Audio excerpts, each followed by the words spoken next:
যে সকল পুলিশ কর্মকর্তা গত 15টি বছর ধরে এই বাংলাদেশে তাণ্ডব চালিয়েছেন, তাদের ঘুম হারাম হয়ে গেছে। পুলিশের যারা লোকজন, এদের বেশিরভাগ গ্রেপ্তার আতঙ্কে ভুগছেন। যারা চাকরিতে আছেন তারা বিভিন্ন মহলে ছুটাছুটি করে চাকরি বাঁচানোর চেষ্টা করছেন। যারা ওএসডি হয়েছেন তারা গা ঢাকা দিয়েছেন। যাদেরকে যাকে বলা হয় বরখাস্ত করা হয়েছে, বাধ্যতামূলক অবসর দেওয়া হয়েছে, তারা কেউ কেউ হয়তো ঢাকাতে আছেন যারা ভালো, তুলনামূলকভাবে ভালো, আর যারা দোষী তারা সীমান্তে পাড়ি দিয়েছেন, ইতিমধ্যে সীমান্তে পাড়ি দিয়েছেন। আর তাদের যে বিপুল অর্থবিত্ত যেগুলো দেশের মধ্যে তারা করেছিলেন, সেটা গরুর খামার, মুরগির খামার, তারপরে জায়গা জমি, ফ্ল্যাট, বাড়ি থেকে শুরু করে যা কিছু, এগুলো খুব দ্রুততার সাথে তারা বিক্রি করার, হস্তান্তর করার কিংবা পাওয়ার অফ অ্যাটর্নি দিয়ে দেশ থেকে ভাগার তারা চেষ্টা করছেন। এই হলো পুলিশের অবস্থা। দ্বিতীয়ত, আওয়ামী লীগের জামানাতে একেবারে তরুণ কর্মকর্তা, সহকারী কমিশনার থেকে শুরু করে একেবারে এডিশনাল ডিআইজি পর্যন্ত যে সকল কর্মকর্তা যারা মূলত দলবাজি করেনি, ইলেকশনের সঙ্গে জড়িত ছিল না, তাদের অপরাধ হলো তারা আওয়ামী লীগ জামানাতে নিয়োগ লাভ করেছেন। তো আওয়ামী লীগ জামানাতে যেই কাজগুলো করা হয়েছে সেটি হলো যাদেরকে নিয়োগ দেওয়া হয়েছে তারা সবাই আওয়ামী পরিবারের সন্তান, এবং যারা ছাত্রলীগ করেন কেবল তাদেরকে নেওয়া হয়েছে, অথবা ছাত্রলীগ করে না, ভালো ছাত্র কিন্তু পরিবারের মধ্যে নিকটাত্মীয় যারা রয়েছেন, পিতামাতা যারা রয়েছেন, তারা কোনো না কোনোভাবে আওয়ামী লীগের রাজনীতির সাথে জড়িত, এইরকম সনদ এবং এরকম গ্রিন সিগন্যাল এবং এরকম গোয়েন্দা রিপোর্ট না পাওয়া পর্যন্ত পুলিশের কনস্টেবল থেকে শুরু করে একেবারে সহকারী কমিশনার বিসিএসে যারা নিয়োগপ্রাপ্ত হন তাদের কাউকে নিয়োগ দেওয়া হয়নি।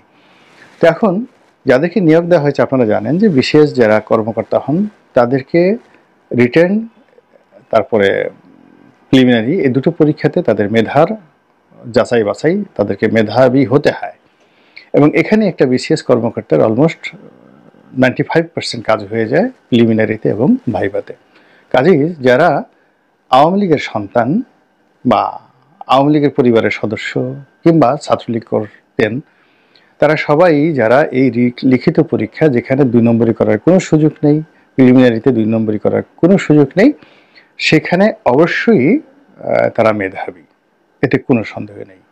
তৃতীয়ত, যেখানে যাকে বলা হয় ভাইবা হয়েছে, তো ভাইবার ক্ষেত্রে আওয়ামী লীগ জামানাতে ডক্টর সাদাত হোসেন সাহেব যখন ছিলেন তিনি প্রধানমন্ত্রীর কথাও শুনতেন না। ফলে ওই জামানাতে যে নিয়োগগুলো হয়েছে, যতই গোয়েন্দা রিপোর্ট থাকুক বা না থাকুক, কিন্তু ভাইবার ক্ষেত্রে একদম শতভাগ যাকে বলা হয় স্বচ্ছতার সঙ্গে ডক্টর সাদাত হোসেন এই কাজটি করেছেন। আর আমার জানা মতে পরবর্তীতে আরেকজন এসেছিলেন জনাব ডক্টর মুসা, যিনি নির্বাচন কমিশনের সচিব ছিলেন, একটু কবি টাইপের, পাগলাটে টাইপের, পরে আবার আওয়ামী লীগের এমপিও হয়েছিলেন। তো এই ভদ্রলোকও যতদিন সেই পিএসসি চেয়ারম্যান ছিলেন ততদিন পর্যন্ত তিনি কারো কথা শুনেননি, কারো কথা টেলিফোনই ধরেননি। সবাই কথা বলেছে, চা খাইয়েছেন, মিটিং করেছেন, গল্পগুজব করেছেন, কোনো অসুবিধা নাই। আর ওই যে সকল মানে সুপারিশ এসেছে আস্তে সেগুলো ছিঁড়ে ফেলে দিয়েছেন। একেবারে আমি এটা বাস্তব দিতে পারি। এরপর অন্যান্য যারা ছিলেন পিএসসি চেয়ারম্যান, তাদের আমলে কী হয়েছে, সোরাব সাহেবের আমলে কী হয়েছে, অন্য আমলে কী হয়েছে, আমি সেটা বলতে পারবো না। আমি ডক্টর সাদাত হোসেন এবং এই ডক্টর মুসা, এই দুজনের সম্পর্কে আমি ব্যক্তিগতভাবে জানি। তো কাজেই আওয়ামী লীগ জামানাতে যারা ভাইভাতে সর্বোচ্চ নম্বর পেয়েছেন এই 2 আমলে, তারা শতভাগ জেনুইন। আর পরবর্তীতে অন্যান্য ক্ষেত্রে যদি ভাইভাতে সুপারিশ করা হয়ে থাকে, তো সেখানে আসলে খুবই অল্প। এর কারণ হলো যে ছেলে বা যে মেয়ে প্রিলিমিনারিতে পাশ করেছে এবং রিটেনে রেকর্ড নম্বর পেয়েছে, তো সেখানে যদি ভাইভাতে তাকে সবচেয়ে কম নম্বরও দেওয়া হয়, তবু দেখা গেল সে পাশ করে যাবে। আর পরবর্তীতে যেটা হয় যে থানা পুলিশে তাকে খোঁজ খবর নেওয়া, তো এইগুলো আসলে ম্যাক্সিমামই ধান্দাবাজি এবং 2 নম্বরই। অর্থাৎ যারা তদন্ত গেছে, তদন্ত করার পর দেখা গেল যে বিসিএস পাশ করেছেন, কিন্তু আওয়ামী লীগের সন্তান না, জামাতের সন্তান বা বিএনপির সন্তান। কিন্তু ওই যে তদন্ত করতে গেছে সাব ইন্সপেক্টর, তার হাতে 1050 টাকা ধরাই দিলে, বা এনএসআই যে তদন্ত করতে গেছে, এই দুর্নীতি অতীতেও ছিল, এখনও আছে, সবসময় ছিল। ফলে দেখা গেল যে অনেক আওয়ামী পরিবারের সন্তান না, কিন্তু তারা আওয়ামী লীগ পরিবারের সন্তানের সার্টিফিকেট নিয়ে আওয়ামী লীগ আমলে চূড়ান্ত নিয়োগ পেয়েছে। এখন এদের সংখ্যা লাখ লাখ, একজন দুজন নয়, লাখ লাখ। তো ওই যে যারা নির্বাচনের সময় অপকর্ম করেছে, আওয়ামী লীগ সরকারের দাবিদারি করেছে, হারুনের মতো দায়িত্ব পালন করার চেষ্টা করেছে, বেনজিরের মতো দায়িত্ব পালন করার চেষ্টা করেছে, তারপরে বিপ্লব হওয়ার চেষ্টা করেছে, এরকম অনেক। তো তাদের কথা আলাদা, কিন্তু যে সকল কর্মকর্তারা সৎ, তারপরে মেধাবী, যোগ্য, এমনকি আওয়ামী পরিবারের সদস্য নয় কিন্তু আওয়ামী লীগ জামানায় নিয়োগ পেয়েছেন, তাদের মধ্যেও বিশেষ করে পুলিশের, তাদের মধ্যেও চাকরি হারানোর ভয় মারাত্মক আকারে দেখা দিয়েছে এবং তারা কাজকর্ম করতে পারছেন না, মনোযোগী তারা হতে পারছেন না। ফলে কি হলো, পুরো বাহিনীটি অকার্যকর হয়ে পড়েছে। এত বিশাল সংখ্যক মানুষকে আপনি আসলে বাদ দিতে পারবেন না, কোনো অবস্থাতে পারবেন না। দ্বিতীয়ত যে এই যে যারা সিভিল সার্ভিসে আছেন, শুধুমাত্র মিলিটারি সার্ভিসে যারা আছেন, বিমান বাহিনী, নৌবাহিনী, সেনাবাহিনী, তাদের মধ্যে আতঙ্ক আছে। হয়তো তাদের অনেকে প্রমোশন আটকে থাকবে বা অনেক কিছু হবে, কিন্তু আলটিমেটলি পুলিশের মতো এরকম অবস্থা হয়নি। এর কারণ হলো সেখানে একটা চেইন অফ কমান্ড আছে। তো একমাত্র 3টি বাহিনী ছাড়া বাকি বাহিনীগুলো এবং সচিবালয় যে সিভিল অ্যাডমিনিস্ট্রেশন, এটার পুরো চেইন অফ কমান্ডটা কিন্তু বর্তমান জামানাতে ভেঙে পড়েছে। তো যেটা বলছিলাম যে এই একটা হলো যে চাকরি হারানোর ভয়, গ্রেপ্তার হওয়ার ভয়, আর আওয়ামী লীগের সাথে তাদের সংযোগ ছিল, এই আওয়ামী ট্যাগ, এই ভয়ে তারা তাদের মোরাল ক্যারেজ হারিয়ে ফেলেছে। ঘুম হয় না, তারপরে শেষে পারিবারিক অশান্তি, দাম্পত্য অশান্তি, সব মিলিয়ে মানে শান্তি যদি না থাকে, একজন সরকারি চাকরিজীবী কয় টাকাই বা বেতন পান? 50, 60, 70, একজন সচিবের বেতন বোধহয় 80,000 টাকা। তো এখন আমাদের যে জীবনযাত্রা, একটা সচিবের 80,000 টাকা মানে বলতে গেলে কি হয়, তার কিছুই হয় না। কিন্তু তার জীবনযাত্রাতে গিয়ে দেখেন, হয়তো কোনো সচিব যারা দুর্নীতি করেন হয়তো মাসেই 1 কোটি টাকা ইনকাম করেন। তো এখন এরকম মন খারাপ থাকলে তো আসলে ঘুষ খাওয়া যায় না। ঘুষ খাওয়ার জন্য আপনাকে খুব চালাক হতে হয়, মাথা ঠান্ডা রাখতে হয়, হাসি মুখে কথা বলতে হয়, কৌশল জানতে হয়, সাহস দেখাতে হয়।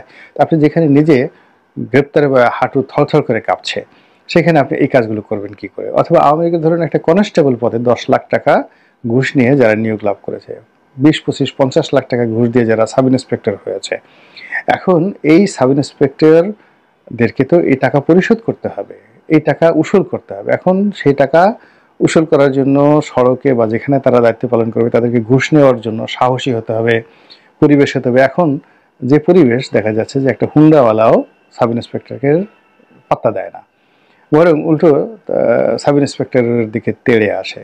ফলে ঘুষ বন্ধ হয়ে গেছে। ফলে একজন সাব ইন্সপেক্টর যে বেতন পায়, সেই বেতন দিয়ে ঢাকা শহরে তার একটা মেসে থাকাও কিন্তু সম্ভব নয়।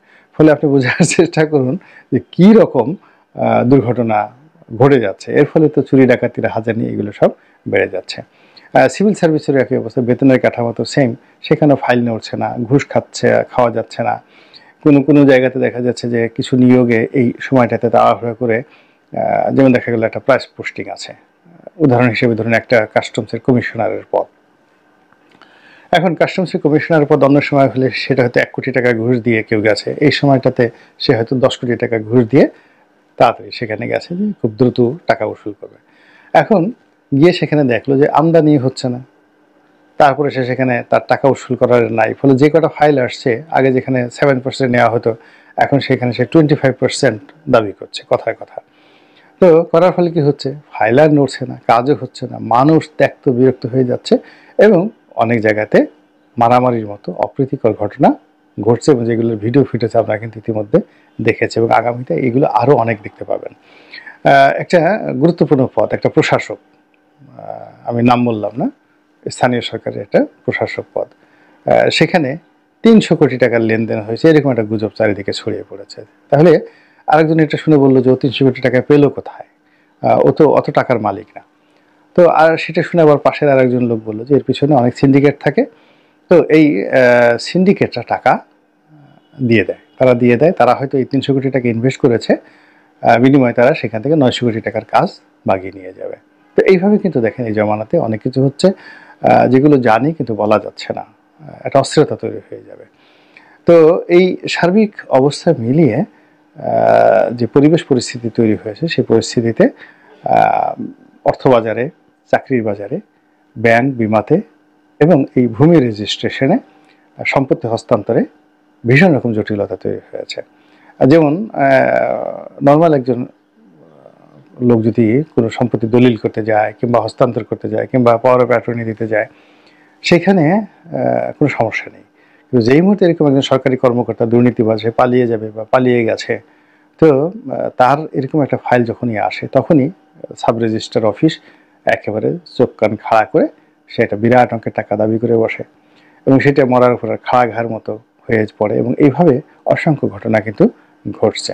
ফলে পর্দার আড়ালে যে ঘটনাগুলো ঘটছে সেটাই কিন্তু রাতে ডাকাতি হয়ে, চুরি হয়ে, রাহাজানি হয়ে, মারামারি হয়ে, কাটাকাটি হয়ে, বিদ্রোহ হয়ে, বিপ্লব হয়ে, বিশৃঙ্খলা হয়ে, গালাগাল হয়ে আমাদের এই সমাজে ফিরে আসছে। ফলে যারা রাষ্ট্র চালাচ্ছেন তাদেরকে পর্দার আড়ালের এই খেলাধুলাগুলো, সমস্যাগুলো, অন্তর্নিহিত যে সিন্ডিকেশন রয়েছে সেগুলো, তার সঙ্গে সঙ্গে ন্যায় বিচার প্রতিষ্ঠা করার জন্য যে প্রজ্ঞা মেধা দরকার সেগুলো প্রয়োগ না করলে আমরা খুব দ্রুত একটি ব্যর্থ রাষ্ট্রে পরিণত হতে